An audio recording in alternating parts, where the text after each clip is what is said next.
ಕೊಡ್ಲಿಲ್ವಂತೆ. ಸರ್ಕಾರ ವಿದ್ಯಾರ್ಥಿಗಳಿಗಾಗಿ ಕೋಟ್ಯಾಂತರ ರೂಪಾಯಿ ಹಣ ಖರ್ಚು ಮಾಡುತ್ತದೆ. ಆದ್ರೆ ಏಜೆನ್ಸಿನವರು ವಿದ್ಯಾರ್ಥಿಗಳಿಗೆ ಕೊಡಬೇಕಾದ ಸೌಲಭ್ಯ ಸರಿಯಾಗಿ ಕೊಡ್ತಾ ಇಲ್ಲ. ಇದರಿಂದ ಕ್ರೀಡಾ ವಸತಿ ವಿದ್ಯಾರ್ಥಿಗಳು ಪರದಾಡುವಂತಾಗಿದೆ. ಯಾದಗಿರಿ ಜಿಲ್ಲೆಯ ಕ್ರೀಡಾ ವಸತಿ ನಿಲಯದ ವಿದ್ಯಾರ್ಥಿಗಳಿಗೆ ಸರಿಯಾಗಿ ಊಟ, ಅಗತ್ಯ ಸೌಲಭ್ಯ ಮರೀಚಿಕೆಯಾಗಿದೆ. ಊಟ, ಪೌಷ್ಟಿಕ ಆಹಾರ ಹಾಗೂ ಅಗತ್ಯ ಸೌಲಭ್ಯ ಸರಿಯಾಗಿ ನೀಡದಕ್ಕೆ ವಿದ್ಯಾರ್ಥಿಗಳು ಆಕ್ರೋಶ ವ್ಯಕ್ತಪಡಿಸಿದ್ದಾರೆ. ಮೆನು ಪ್ರಕಾರ ಪೌಷ್ಟಿಕ ಆಹಾರ ನೀಡದಕ್ಕೆ ಅಧಿಕಾರಿಗಳ ವಿರುದ್ಧ ವಿದ್ಯಾರ್ಥಿಗಳು ಕಿಡಿಕಾರಿದ್ದಾರೆ. ಹೌದು, ಹೀಗೆ ಪೌಷ್ಟಿಕ ಆಹಾರ, ಅಗತ್ಯ ಸೌಲಭ್ಯಕ್ಕಾಗಿ ಯಾದಗಿರಿ ಜಿಲ್ಲಾಧಿಕಾರಿ ಕಚೇರಿಗೆ ಮೊರೆ ಹೋದ ವಿದ್ಯಾರ್ಥಿಗಳ ದೃಶ್ಯ. ಯಾದಗಿರಿ ನಗರದ ಜಿಲ್ಲಾ ಕ್ರೀಡಾಂಗಣದಲ್ಲಿ ಯುವ ಸಬಲೀಕರಣ ಹಾಗೂ ಕ್ರೀಡಾ ಇಲಾಖೆಯ ಜಿಲ್ಲಾ ಕ್ರೀಡಾ ವಸತಿ ನಿಲಯದಲ್ಲಿ ವಿದ್ಯಾರ್ಥಿಗಳಿಗೆ ಸರಿಯಾಗಿ ಊಟ, ಪೌಷ್ಟಿಕ ಆಹಾರ ಕೊಡ್ತಿಲ್ವಂತ ಸರ್ಕಾರ ಕ್ರೀಡಾಪಟುಗಳಿಗೆ ಅನುಕೂಲಕ್ಕೆ ಕೋಟ್ಯಾಂತರ ರೂಪಾಯಿ ಹಣ ಖರ್ಚು ಮಾಡುತ್ತದೆ. ಆದ್ರೆ ಕ್ರೀಡಾ ನಿಲಯದಲ್ಲಿ ಖಾಸಗಿ ಸಂಸ್ಥೆಯು ಊಟ, ಪೌಷ್ಟಿಕ ಆಹಾರ ಪೂರೈಕೆ ಮಾಡುವ ಟೆಂಡರ್ ಪಡೆದಿದೆ. ಆದ್ರೆ ಸುಮಾರು 6 ತಿಂಗಳಿಂದ ವಿದ್ಯಾರ್ಥಿಗಳಿಗೆ ಹೊಟ್ಟೆ ತುಂಬಾ ಊಟ ಕೊಡ್ತಿಲ್ಲ. ಅದೇ ರೀತಿ ವಿದ್ಯಾರ್ಥಿಗಳಿಗೆ ಹಣ್ಣಿನ ಜ್ಯೂಸ್ ಹಾಗೂ ಇನ್ನಿತರೆ ಪೌಷ್ಟಿಕ ಆಹಾರ ಕೊಡ್ಬೇಕು. ಅದ್ಯಾವುದನ್ನ ಸರಿಯಾಗಿ ಕೊಡ್ತಾ ಇಲ್ಲ. ಇದರಿಂದ ವಿದ್ಯಾರ್ಥಿಗಳು ಬೆಳಿಗ್ಗೆ ಕ್ರೀಡಾ ಚಟುವಟಿಕೆ, ಸಂಜೆ ಕ್ರೀಡಾ ಚಟುವಟಿಕೆಯಲ್ಲಿ ಭಾಗವಹಿಸಲು ಹಸಿವಿನಿಂದ ಬಳಲುವಂತಾಗಿದೆ. ವಿದ್ಯಾರ್ಥಿಗಳು ವಿವಿಧ ಶಾಲೆಗೆ ಹೋಗಿ ನಂತರ ವಸತಿ ನಿಲಯಕ್ಕೆ ಮರಳುತ್ತಾರೆ. 5ರಿಂದ 7ನೇ ತರಗತಿಯ 42 ವಿದ್ಯಾರ್ಥಿಗಳು ಇದ್ದಾರೆ. ಆದ್ರೆ ಅವರಿಗೆ ಸೌಲಭ್ಯ ಸಿಗ್ತಾ ಇಲ್ಲ.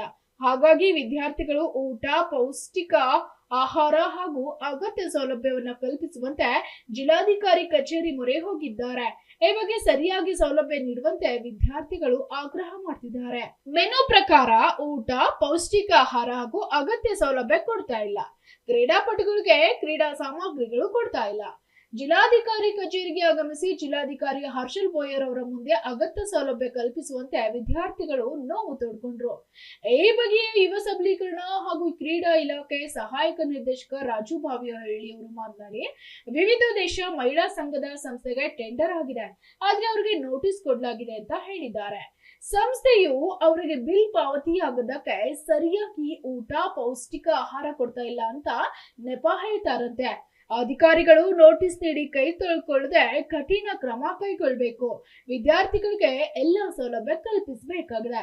ಜಿಲ್ಲಾ ಕ್ರೀಡಾಂಗಣ ವಸತಿ ಹಾಸ್ಟೆಲ್ ರೀ, ಅಲ್ಲಿ ಊಟನೂ ಚೆನ್ನಾಗಿ ಕೊಡೋದಿಲ್ಲ ರೀ, ಚಾಟ್ ಪ್ರಕಾರನೂ ಕೊಡೋದಿಲ್ಲ ರೀ, ಅಲ್ಲಿ ಇದ್ದಿದ್ದ ಪ್ರಕಾರನೂ ಕೊಡೋದಿಲ್ಲ ರೀ, ಅಲ್ಲೇ ಗ್ರೌಂಡ್ನು ಚೆನ್ನಾಗಿಲ್ಲ ರೀ, ನಾವು ಕೇಳಿದ್ದು ಸೌಲಭ್ಯನೂ ಸರಿಯಾಗಿ ಕೊಡ್ತಾ ಇಲ್ಲ ರೀ, ನಾವು ಕೇಳಿದ್ದು ಹಡಲ್ಸ್ ಅವೆಲ್ಲ ಕೇಳ್ತೇವೆ, ಅವೆಲ್ಲ ಕೊಡೋದಿಲ್ಲ ರೀ. ಎಡಿ ಸರ್ ಅವ್ರಿಗೆ ಹೇಳಿದ್ರೆ ಅವ್ರು ಏನಂತಾರೆ ರೀ, ನಾವೇನು ಮಾಡಮ್ಮ ಅಂತ ಹೇಳ್ತಾರೆ ರೀ, ಮತ್ತು ನಮಗೇನು ಮಾಡ್ತೀರಿ ಹೇಳ್ರಿ ಅಂತ ಕೇಳ್ತಾರೆ ರೀ, ಮತ್ತು ಏನು ಮಾಡ್ಬೇಕು ರೀ ಅವ್ರಿಗೆ ಹೇಳ್ತೀವಿ ರೀ. ಈಗ ನಿಮ್ಗೆ ಅರ್ಧಂಬರ್ಧ ಊಟ ಜ್ಯೂಸ್ ಸಿಗ್ತಾ ಇದೆಯಾ ಹೆಂಗೆ? ಹ್ಞೂ ರೀ, ಅರ್ಧಂಬರ್ಧರೇ ಸಿಗ್ತಾ ಇದೆ ರೀ, ಹಣ್ಣು ಕೊಡೋದಿಲ್ಲ ರೀ. ಊಟ ಹೊಟ್ಟೆ ತುಂಬ ಸಿಗಲ್ಲ ಏನು? ಹೊಟ್ಟೆ ತುಂಬಾನೇ ಸಿಗಲ್ಲ ರೀ. ಭಾಳ ದಿನ ಐತ್ರಿ, ಚೆನ್ನಾಗಿ ಕೊಡ್ತಾರ್ರಿ.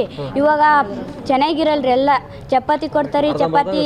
ಹ್ಞೂ ರೀ, ಅಡುಗೆ ಮಾಡಿರ್ತಾರ್ರಿ, ಚಿಕನ್ದಾಗ ಜಾಸ್ತಿ ಎಣ್ಣೆ ಹಾಕ್ತಾರ್ರಿ, ಮಸಾಲೆ ಜಾಸ್ತಿ ಹಾಕ್ತಾರೆ, ಸರಿಯಾಗಿರಲ್ರಿ. ವಸತಿ ನಿಲಯದಲ್ಲಿ 5ನೇ ತರಗತಿಯಿಂದ 7ನೇ ತರಗತಿಯ ಸುಮಾರು 42 ವಿದ್ಯಾರ್ಥಿಗಳು ವಿದ್ಯಾಭ್ಯಾಸ ಮಾಡ್ತಿದ್ದಾರೆ. ಈ ಒಂದು ವಿದ್ಯಾರ್ಥಿಗಳಿಗೆ ಊಟೋಪಚಾರವನ್ನು ಪೂರೈಸಲು ತಾಲೂಕು ವಿವಿಧ ದೇಶ ಮಹಿಳಾ ಸಂಘ ಅಂತ ಒಂದು ಸಂಸ್ಥೆಗೆ ಟೆಂಡರ್ ಆಗಿರ್ತದೆ. ಇಲ್ಲಿ ವಿದ್ಯಾರ್ಥಿಗಳು ಪ್ರದರ್ಶನ ಮಾಡ್ತಿರುವಂಥ ಒಂದು ಮೆನು ಇದೆ. ಆ ಮೆನು ಪ್ರಕಾರ ತಪ್ಪದೇ ಊಟ ಮತ್ತು ಬೇರೆ ಸಾಮಗ್ರಿಗಳನ್ನು ಅಥವಾ ಬೇರೆ ಏನಂತಾರೆ ಫಲಾಹಾರ, ಹಾಲು, ಜ್ಯೂಸ್ ಇತರೆಗಳನ್ನು ಪೂರೈಸುತ್ತಾರೆ. ಒಮ್ಮೊಮ್ಮೆ ಯಾವುದಾದ್ರೂ ಒಂದು ದಿನ ಅಥವಾ ಒಂದು ಸಮಯದಲ್ಲಿ ಇದು ವ್ಯತ್ಯಯವಾದರೆ ನಾನು ತಕ್ಷಣ ಟೆಂಡರ್ದಾರರ ಸಂಸ್ಥೆಯವರಿಗೆ ದೂರವಾಣಿ ಮೂಲಕ ಕರೆ ಮಾಡಿಬಿಟ್ಟು ಇವತ್ತು ಫೋಟೋದಲ್ಲಿ ಈ ಐಟಮ್ ಬಂದಿಲ್ಲ, ಅಂದರೆ ಪ್ರತಿದಿನ ಒಂದು ಪದ್ಧತಿ ಇದೆ ನಮ್ಮಲ್ಲಿ. ಯೂಸ್ ಮಾಡ್ತಾರೆ, ಇವರಿಗೆ ಕೊಡಬೇಕಲ್ಲ ಸರಿಯಾಗಿ. ಸೊ ಇದನ್ನು ಗಮನಿಸೋಕ್ಕೆ ನಮ್ಮಲ್ಲಿ ಈ ಮೊದಲು ಒಬ್ಬ ಮಹಿಳಾ ಕೇರ್ಟೇಕರ್ ಇದ್ದರು. ಒಂದು 8 ದಿನ ಅವರು ಇದ್ದು ಆನಂತರ ರಜೆ ಅಂದರೆ ಅವ್ರು ಕೆಲಸ ಬಿಟ್ಟು ಬೇರೆ ಕಡೆ ಹೋಗೋದ್ರಿಂದ ಮತ್ತೊಬ್ಬರನ್ನ ನಾವು ನೇಮಕ ಮಾಡಿದ್ವಿ ಹೊಸದಾಗಿ.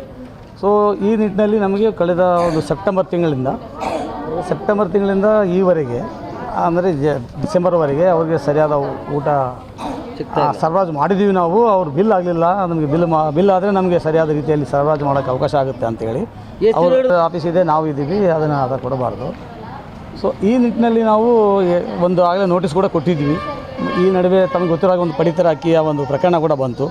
ಅದಕ್ಕೂ ನೋಟಿಸ್ ಕೊಟ್ಟಿದ್ವಿ, ಅವರು ಉತ್ತರ ಕೊಟ್ಟಿದ್ದರು. ಫುಡ್ ಆ್ಯಂಡ್ ಸಿವಿಲ್ ಸಪ್ಲೈಸ್ ಆಫೀಸಿಂದನೂ ಒಂದು ವರದಿಯನ್ನು ಪಡೆದುಕೊಂಡು ನಾವು ಮತ್ತೆ ಕಮಿಷನರ್ ಅವರಿಗೆ ದೂರವಾಣಿ ಮೂಲಕ ಏಜೆನ್ಸಿಯನ್ನು ರದ್ದು ಮಾಡ್ತಾರೆ ಅಥವಾ ಹೆಂಗೆ ಮಾಡ್ತಾರೆ?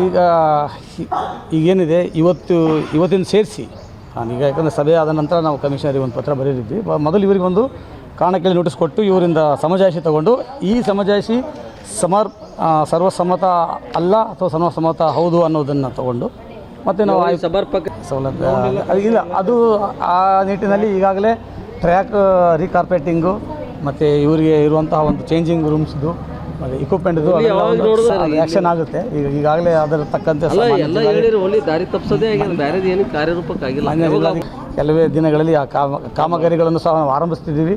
Mallannagowda Kamareddy, SSV TV news, Yadgir.